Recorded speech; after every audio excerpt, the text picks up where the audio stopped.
women look and feel their best. I do closet and wardrobe editing, and I'm a personal shopper. Let's go back 40 years ago. I was 15 years old. I fell in love with fashion. I worked in a department store, and I told my boss, I want to do what you're doing. And no matter what your age is, it doesn't matter. You want my age? No. I actually went to school for fashion design as well in San Francisco. My career has taken a lot of twists and turns. I now work for Federico doing social media and event outreach. But one of the things I love about working with Federico is the educational side of it, like they were saying. I feel like every day I learn something. I get to be involved in the fashion industry, but at a different side of it, in the beauty industry. So we work with makeup artists and hairstylists. We provide hair and makeup for Sac Fashion Week. We do films, we do outreach. We do a little bit of everything. I'm an actor, martial artist, and in film, fashion goes kind of hand in hand. It's really important, just like music and everything else. And so, just a little bit about my background, kind of piggybacking what everybody else was saying. It's never too late to get started.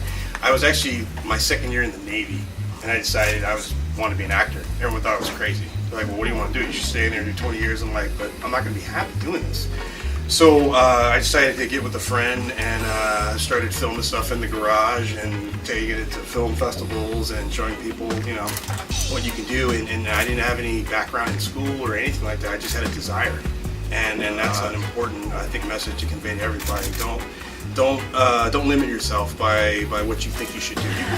Welcome to Sacramento Fashion Week 2016. It's the 10-year anniversary. What an amazing opportunity for us to celebrate 10 years.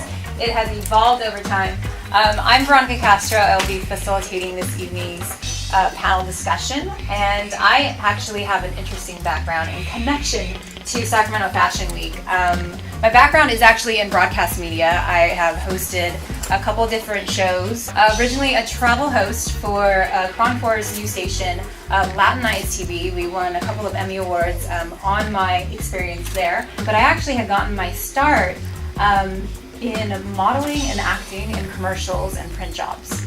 And so that kind of tied me into the whole fashion arena. And I love talking to people, I love telling stories, I love being creative.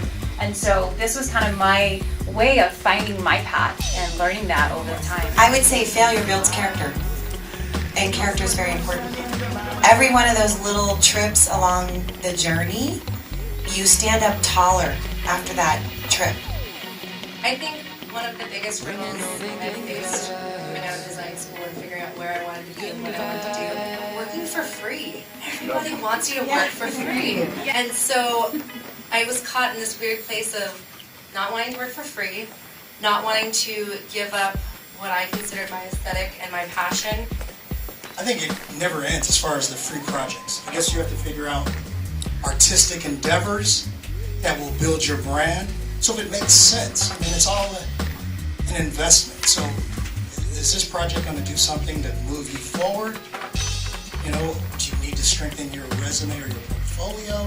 I mean, it depends on where you are. If it were not for me thinking outside of the box, to kind of really rally around what it was that I wanted to do and knew that I could do, but eliminating distractions. Because the distractions of what it is, how am I going to make money? Where is it that I'm going to sleep? How am I going to get into school? How am I going to... There are so many different challenges that you have getting into school alone that everything else kind of takes aside to, your dreams. As an artist, I think we always have a little bit of a doubt behind what we do. Like, are people going to accept it, or are people going to get it? I think one of my most memorable moments was when I first started out.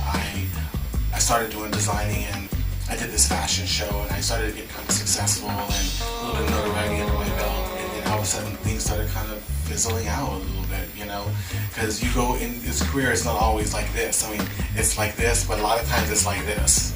And then right when you're at the bottom and you feel like you don't want to do it no more, something incredible comes along that recharges everything and fulfills everything that you've done.